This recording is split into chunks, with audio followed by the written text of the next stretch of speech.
But now we're going to go ahead and bring in one of our lead designers for DC deck building and Cerberus engine games, Nathaniel Yamaguchi, and Robert Green, who is one of our super fans who runs DCDeckBuilding.com, and talk a little bit about that. We're going to start today with basically combining sets and some of the fun ways that we can do that.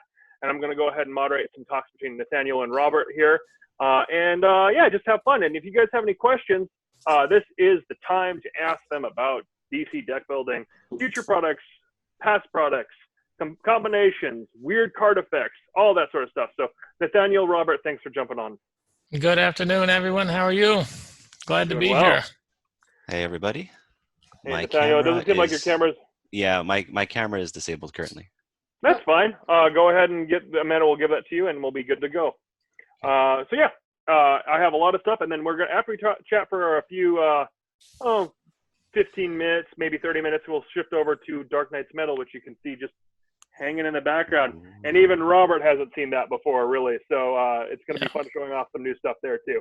But yeah, I guess the best place to start this conversation is what's everyone's favorite combination that they've had in the past? I want to take a stab at that one, Deacon. This is Robert Green. Hello, everybody. I really wanted to talk about the Crossover 6 Birds of Prey set and how well it goes with Teen Titans. It seems like that was definitely designer intent. And one of the favorite things we have just in general from those sets is the Vic Stone out of Teen Titans. He's the hero that lets you draw for your ongoings. And you certainly brought us plenty of those with Crossover 6, the Birds of Prey. And Nathaniel, could you tell us a little bit about Vixen out of Crossover 6, that hero? She forces you to rotate cards, and everybody loves to rag on us about Scandal Savage. As soon as they gain her with Vixen, they immediately lose her. What was the design intent on that? Because it's definitely a fun part of the game. Yeah, for sure. So yeah, Vixen's super awesome, getting ongoings and helps you out get those. That is honestly, it's kind of a balance thing. So I mean, you're getting a free, like, what is she, a 7 cost for Scandal, and she's a super awesome card already. So there were definitely a few games where people got Vixen and then straight into Scandal, and it's like, okay, that's a little too good. So how about we mandatory, and then you lose her. So you got a free 7 cost, but you don't get 4 free defenses as well on top of it. Yeah, that was a very cool element you added in there. We see a lot of the cards that you helped design, they feature the word may, but in this case, Vixen forced the rotation, which for just about everything else in Birds of Prey was great. You'd love to rotate, Clock Tower or something like that, but with Scandal Savage, that's it was a fun thing, and it usually catches somebody almost every tournament we have. They don't realize that they immediately lose it. And there, Deacon's got it pulled up. Yeah, I'm going to be trying to keep the cards coming up as we're talking about them during this as well, too. And that's just a fun mechanic, the way that you force that, though. And Nathaniel, on that same topic, what do you think is your favorite combination of sets that we've done? I know that you've been working on them, so you have probably a very specific one that you've worked on. And oh yeah, I've had a hand in some form or another with all the DC sets. My favorite combination of sets is Rogues, Crossover 5, and Forever Evil. I think that's my favorite of the sets that are super thematically tied together, not just in theme, because it's the Rogues are Flash villains, and Forever Evil is about playing as the villains, but also the mechanics of it, of the whole VP mechanic. So Forever Evil's big themes are you want to destroy a lot of cards, and you want to get victory point tokens, which is not something most other sets have. Is the idea that you have victory points outside of your deck in the form of tokens. And then Rogues is super awesome in that the kind of the main mechanical thing about Rogues is that all of your cards aren't worth victory points, but they give you victory points when you get them. And so you get tokens that you can spend on effects that require you to spend victory point tokens, but then it also combos with all the destroy card effects you get in Forever Evil. So there are a lot of card effects in Forever Evil where if you destroy higher cost cards, you get bonuses, but then you lose out on VP. But combining that with Rogues, it's super awesome. Okay, well, I'm not losing any victory points, but I'm still getting a bunch of power or drawing cards or whatever. And so that's a super fun, I think that we did a really good job on just combining that all together of meshing theme and mechanics together. So I love playing those two together so much. And it was As the Rogues itself is just so much fun because it does have one of the most unique villain stacks I think that we've had too. Villain oh being sure, heroes in this case. yeah, With right. My favorite thing. So my favorite thing with the crossover packs, I've designed a couple of them, is trying to get like a story involved in the supervillain stack. So as you go through, it kind of feels like you're playing through a story arc. And so my favorite thing about this one in particular is the first and last supervillain are the Flash. And so the kind of gist of it was supposed to be like, okay, you fight the Flash, you're the Rogues, and then he gets lost in the Speed Force, and so he goes off, and then you have to go through a bunch of other speedsters, and then as the last card says here, return from the Speed Force, it's okay, Barry Allen's back. Now he's better than ever. Can you now take him down again? Now he's more souped up. Exactly. So yeah, and I was going to actually say that one myself, Nathaniel, with that design process. It was obvious that Crossover 5 was with Rogues was designed around Forever Evil, and it's one of my favorite combinations as well. But what's also fun is we tend to sometimes develop games in tandem with other stuff as we're developing as well. So there's some that can be combined in a way that is maybe, I wouldn't say more optimal, because you can really just throw everything together, just have fun. And we'll talk more about that with Robert and Cube a little bit later too. But basically, with some of the stuff that we've done in the past, like we're working on Dark Knight's Metal right now. We're working on a crossover pack 9 right now as well. We won't talk too much about it, but it has obviously been developed and tested a lot of the times in conjunction with Dark Knight's Metal while we've been doing that. Are there any other ones that were built at the same time that you think work very well together that our fans might not know about? So I'm going to say my second favorite, which is probably the oddest one, is combining JSA with Forever Evil. Is actually a one I like a lot. So Forever Evil again is all about destroying cards, and so usually okay, you go through all your starters, gone, done. And then JSA though actually gives you bonuses oftentimes from playing some of your starter cards. And so as a gamer, it's a cool thing that it gives you this. Okay, normally you want to destroy all your starters, but if you're playing with JSA, it's like, well, I'm Wildcat, so maybe I actually want to keep like a punch or two because I want to trigger my effect. And so giving you that just playing the game with different eyes is I think is super cool about JSA and Forever Evil together. Here's Wildcat that you just discussed. Sure. Yep. Perfect. Yeah. So those tie in very well. So some of the other ones that, before we move on to that, we had some questions that we got from DC Deck Building, our Facebook group, and our own Cryptozoic page. Joel asked, with the collection growing bigger and bigger, do we plan to do a bigger multiverse box? So that is something that I would be the right answer for. And right now, we're still selling the original multiverse box. So unfortunately, once those disappear, then we can start talking about a new box. So if you know someone that doesn't have it, make sure they get it, because if we keep having it, then we have no reason to restock and rethink about that product. I have ideas in my mind. Don't get me wrong. I know Nathaniel has ideas in his mind what we could do with a bigger thing. We've had small discussions about it. We understand how big a 12 by 12 by 12 cube behind you could be. So understanding how things fit inside of spaces, yeah, I could technically make it happen. Waiting for the right time to make it happen is another part of it. Yeah, there might be a little bit of imbalance in the amount of stuff that's fitting into the box right now versus what we actually have released. Get that. Sorry about that. We're working on making sure that we make more games too. And if we work on a big just box of air to store stuff, that's really cool, but it's also product development time that we can't do on a game itself. So we do have to balance that sometimes. So we know that the multiverse box has been out for a few years, and we're making sure that we're aware that that's the case, but nothing concrete right now, guys. Another question that we had was new sets coming up. We definitely are doing Crossover 9. And I will say right now that it is Bombshells. Nothing else I'm going to talk about that one right now, but DC deck building game Bombshells Crossover 9 is coming. We literally have nothing to show you right now on it, but it is coming. And Nathaniel, I think you're pretty fun. Oh, yeah. Well, but you've dropped the bomb on them about this. Yeah, the bombshell. Is there anything that you can hint about it as far as a key word? Just say the key word there, Nathaniel. Bombshell attack is the theme of the set. Yeah, that's the keyword. Yep, that's going to be bolded on a lot of cards there. And I think it's something like 90% female artwork from the entire Bombshell line. There's not a lot of male artwork in there. Yeah, it's not quite as heavy as Birds of Prey. Birds of Prey, I think, was all but one card which was the calculator. In this one, there are a couple like central male characters to the story, so they're included in there. If you're familiar with the Bombshells comics, it's based off of that specifically, that specific story arc. So a lot of the main characters from there you'll see appear in the crossover pack. Absolutely. And I'm seeing some other questions on that multiverse thing that I talked about a little bit earlier. The multiverse box, yes, where about the cards for the 3x4 oversized heroes fitting weird inside the box, especially now that it's getting full. Again, I build boxes. I can make boxes that work. We just need the right timing for it. So that is something that is in my mind about that. Yeah. Another question right now is, will we be doing other Arrowverse shows or cartoons like Young Justice? Those are on our short list. We think that the comic books are more appreciated, so we aim there first, but there is such a broad spectrum of everything inside of DC deck building and just DC as a universe. We want to make sure that we hit everything right, and we're playing, like we just played with the Batman Ninja with the films for the first time.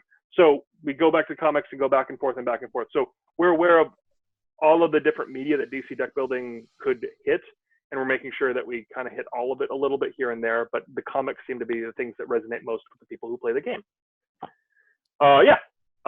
Moving back to that, did you want to talk a little bit, Robert, about the cube that you have been building that is kind of the unofficial everything together idea, and point them towards DC deck building before we go into some other questions? Sure. So we've been working on the DCDeckBuilding.com. We actually released our first article there in 2015, and we just have been fans of DC for years. So all of us started playing with the base set, the original Superman, Batman, and all that.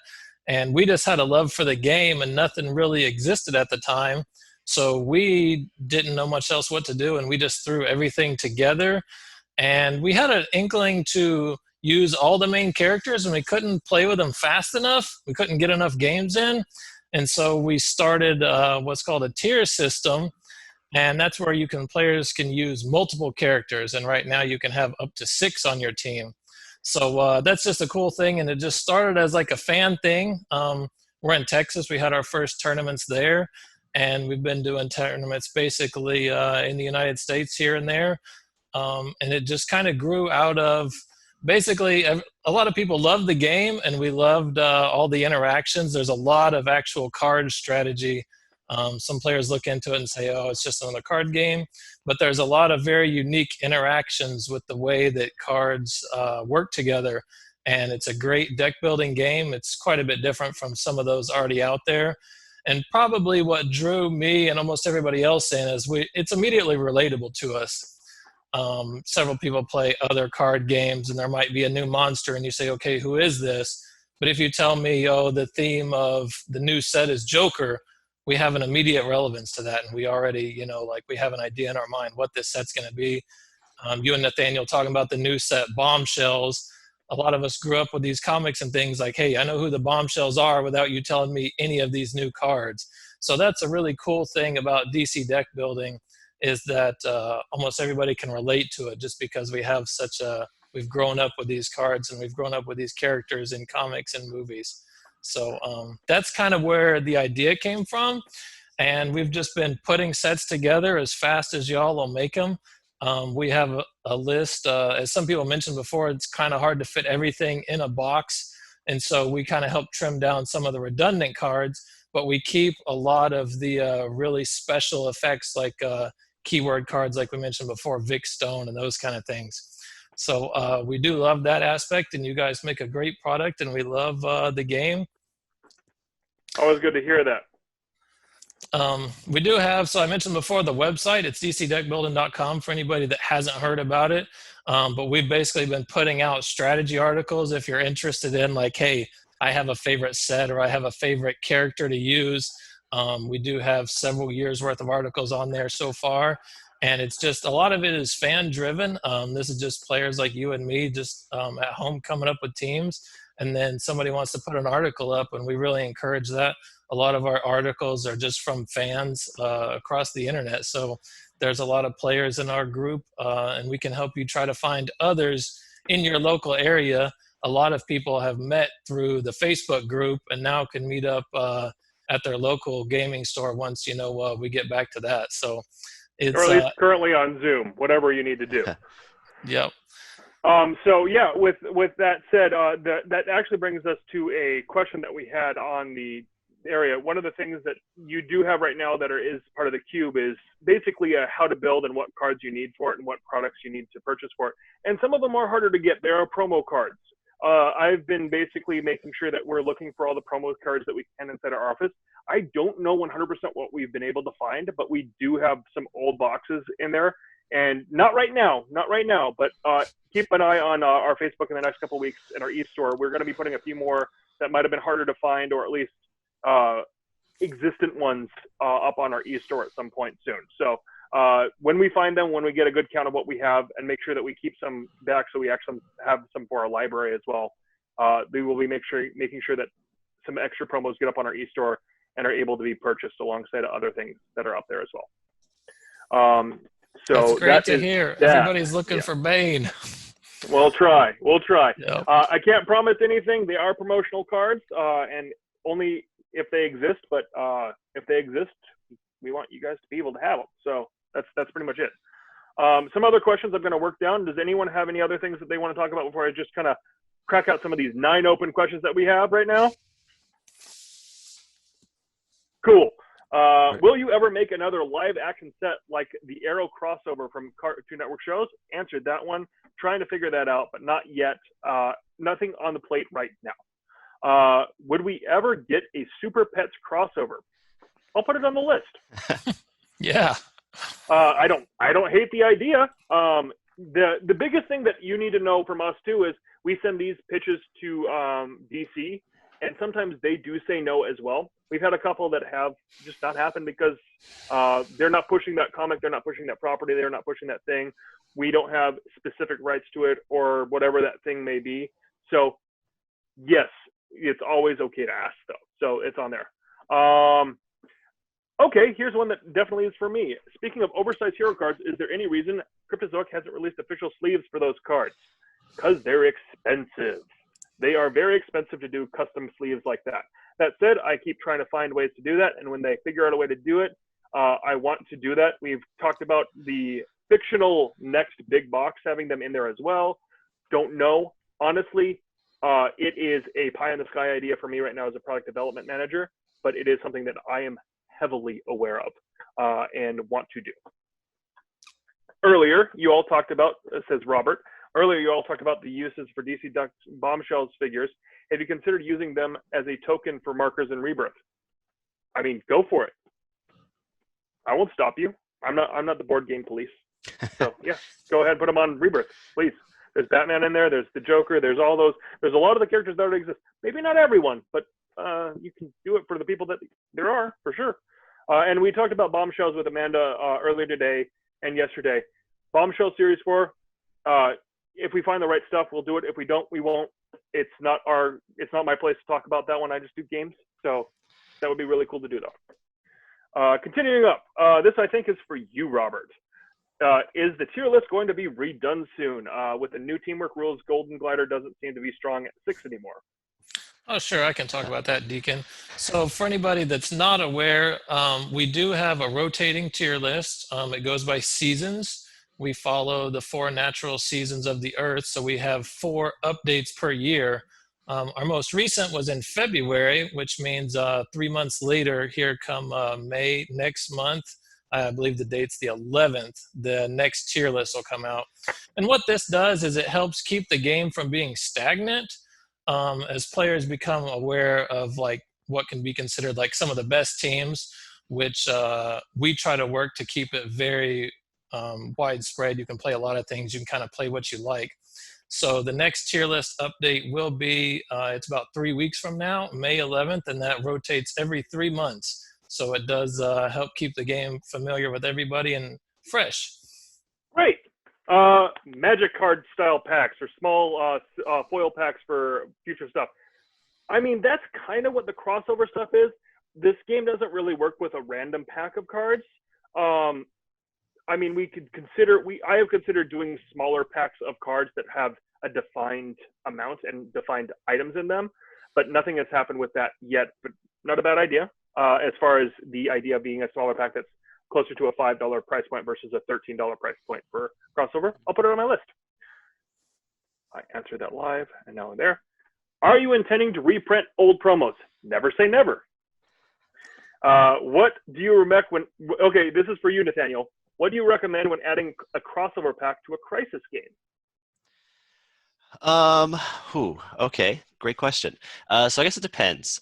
If you think Crisis is really hard and you want it easier, you can just add in the Crisis pack, and that's not an issue. As far as the super villains go, you should be playing with the Crisis ones, so you can't really use the crossover ones, but you could if you wanted to. As far as keeping a similar difficulty, you want the sizes to be about the same. So theoretically, if you're adding in whatever crossover packs have about 13 to 20 cards, depending on which crossover pack you're talking about, you want to remove usually about a similar number of cards of the same type and cost, just to keep the numbers all the same. Cool. Moving on, Santiago asks, when do we get Deacon to enter a DC deck building game tournament? When my daughter's 5 and doesn't have a bedtime. So when that figures out, I will lose, but I'll put that on my short list as well.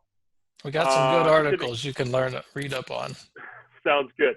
And then moving into Robert's next question, in Rebirth Scenario 6, on the scenario setup card, it calls for the 5th threat track space to be converted to the letter J. Yes, that one is. There was a J-I misprint on there on that one scenario tile. Please use letter I or L. Yes, whatever is the correct one. I can't see the capitalization here, but that is correct. Yes. We'll fix that in the next printing.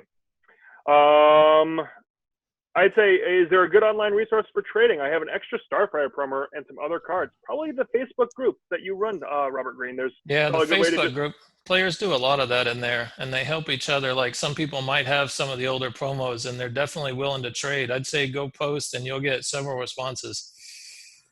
Perfect. So, and then answering live, this is probably one from Nathaniel here. Love the 2-player rival sets, Joker, Batman especially. Any new ones planning or that you've considered? Yeah. Yes, and maybe you can guess. You can guess who's like super missing from that line. The next question is, what about Flash vs. Zoom? No work's been done on it, but I mean that's the right one, right, guys? I mean, if it did happen, that would probably be the next one. Yeah. Yeah, exactly. So honestly, there has been no work done on a Rivals 3 set. Nathaniel and I are on a Slack chat and a text and with everyone else, and that has come up as something that we do want to do. Timing things out. It's always the goal to get a lot of products out a year and then less come out, and yeah, it's something on our list. We also kind of try to space things out so that, every couple of years, like a Rivals thing comes out, just say, hey, this line is still active and getting stuff. Yep, I use the metaphor of Cerberus and DC deck building in general is a very large tree with branches that come off. Rebirth is its own branch now. Crisis is its own branch. The main games are their own branch. And Rivals and Confrontations are their own branch as well. And we try to make sure that we are spacing them out and doing it as much as we can. All right. Any Rebirth-specific expansions, crossovers being considered? Yes. Considered. That's the word that you used. Considered. Would you ever get any sets based off of different ages of comics? I have considered doing that. Using some of the old Gold Age, Silver Age artwork and stuff like that. It's sometimes harder to get that artwork approved. So it is something that I think would be a fun idea. At the same point, it's like the Super Pets thing that we talked about earlier. It's not our call 100% of that time too. And I don't know the answer to that as far as if we could actually ever do it. Robert, I'm going to skip over that Rebirth one for a quick second. We'll type up an answer to that one. Donald says, you had mentioned ideas that DC said no to letting you do. Unfortunately, I can't tell you some of the stuff that we can't do because we've been told we can't do it. So I wish I could answer more. There's been some stuff that's on the cutting room floor that unfortunately we want to show you, but we really can't. Sorry. Dark Knight's Metal. Well, we'll talk about that in a second. Another Rebirth question. That's just it. Done? Is there any way to play this game online global during this pandemic? Unfortunately, we do not have the license to do anything digitally with DC deck building. So we advise just using your own deck and someone else's deck and building that way and using a common lineup instead of a face-down camera. And then everyone else finding that card from their own personal deck. That would probably be the best way to do it right now. There also was an app that a sister company made recently from us called Arcade 80 that you can find on iOS called Hex Shard of the Fate. That is the Cerberus engine, which is very close to DC Deck Building's original base rule set. So you can find that online as well if you want to as well. Moving on. Robert, I know you have a couple of questions about Rebirth, and we'll get type answers to those ones. We talked about another rival set already. It's possible. Confrontations. Hadn't talked about Confrontations character packs yet. That's not a bad idea. That's something to think about. Yeah, I mean, I could see that being a thing. Expansions, for expansion's sakes, are harder to do because the install base is smaller, but it is something to talk about. Will Heroes United DC base or be reprinted have the logo on the bottom right? Yes, that is a super yes answer, and it's coming soon. So Heroes United and DC will never have a logo on the bottom right, the original base set, but we just did a refresh of Heroes United, Forever Evil, Teen Titans, DC Deck Building, Crisis 1, Crisis 2, Crossover Pack 1, and Crossover Pack 3 that are all being reprinted right now, alongside of some of our other games that are being printed right now. And those are going to be coming out later this year. And the updated Heroes United does finally have a tag on it. Okay, can I share details? I don't know that one. I'm not going to answer that one. Did we want to move on to more about DC Metal? I know a lot of people here are waiting for that too. I guess. All right. So we'll try to type up answers to the other ones. It was fun talking about it just in that way, but we're going to move on to Dark Knight's Metal. Thank you for keeping track of the time for me there, Amanda.